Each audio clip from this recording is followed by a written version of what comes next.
উদ্ভ্রান্ত সে আদিম যুগে স্রষ্টা যখন নিজের প্রতি অসন্তোষে নতুন সৃষ্টিকে বার বার করছিলেন বিধ্বস্ত, তার সেই অধৈর্যে ঘন ঘন মাথা নাড়ার বুকে রুদ্র সমুদ্রের বাহু প্রাচীর ধরিত্রীর বুকের থেকে ছিনিয়ে নিয়ে গেল তোমাকে।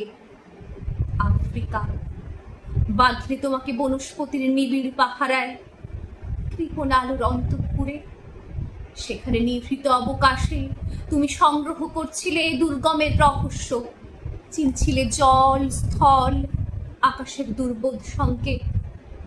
প্রকৃতির দৃষ্টি অতীত জাদু মন্ত্র জাগাচ্ছিল তোমার চেতনাতীত মনে, বিদ্রুপ করছিলে ভীষণকে বিরূপের ছদ্মবেশে, শঙ্কাকে চাচ্ছিলে হার মানাতে, আপনাকে উগ্র করে বিভীষিকার প্রচণ্ড মহিমায়, তাণ্ডবের দুন্দুফিনী নাদে।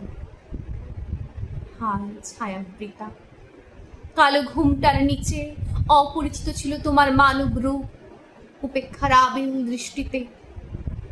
এলো ওরা লোহার হাত করি নিয়ে, নৌক যাদের তীক্ষ্ণ তোমার নেকড়ের চেয়ে, এলো মানুষ ধরার দল, গর্বে যারা অন্ধ তোমার সূর্য হারা অরণ্যের চেয়ে, সভ্যের বর্বর লোক নগ্ন করলো আপন নির্লজ্জ অমানুষতা।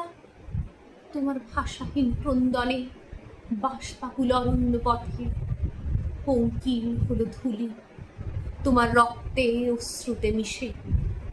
দস্যু পায়ের কাঁটা মারা জুতোর তলায় বিভৎস কাদার পিণ্ড চিরচিহ্ন দিয়ে গেল তোমার অপমানিত ইতিহাসে।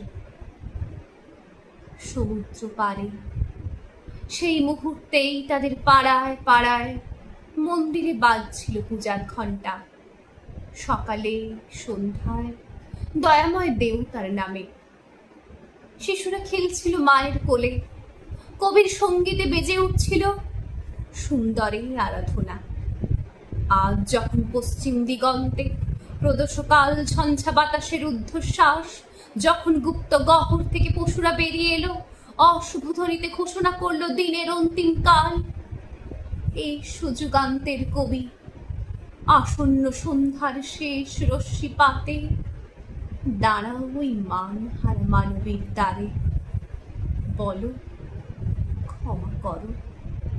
হিংস্র প্রলাপের মধ্যে সেই হোক তোমার সভ্যতার শেষ পুণ্যবাণী।